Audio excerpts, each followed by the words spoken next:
Hello everyone and welcome back into a brand new video. In today's tutorial guys, I'm going to show you how to use Copilot in Microsoft Edge. As you can see here, this is Microsoft Edge. And for now, you can literally use Copilot within it. So how do we do it? So to access Copilot in your browser, you simply have to navigate to the Copilot web app. You may need to sign in with your Microsoft account or another authorized account. Once logged in, you can start interacting with Copilot directly in your browser. Whether you are researching, writing, coding, or shopping on the web, Copilot can be your AI assistant. Now, Copilot in Microsoft Edge. Microsoft Edge is a dynamic intelligence browser that anticipates, assists, and accelerates your experience online.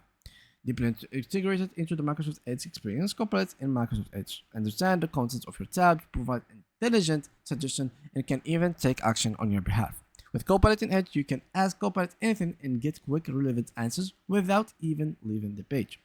Now, to access Copilot in Edge, open a new tab and select the Copilot icon, as you will be seeing, into the search bar or sidebar. You may need to sign in with your Microsoft account or another authorized account.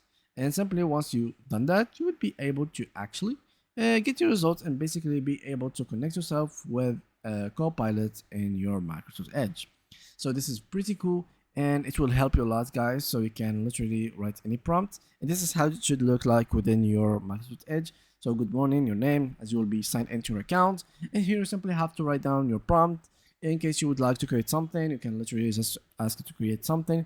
Here you can choose the model, either quick responses, deep thinking, etc. And here you can attach files, and in case you wanted to use Copilot voice, you can literally click here and simply you have to speak, and the voice will be transcribed into text, and it can be sent to it instead of typing it all.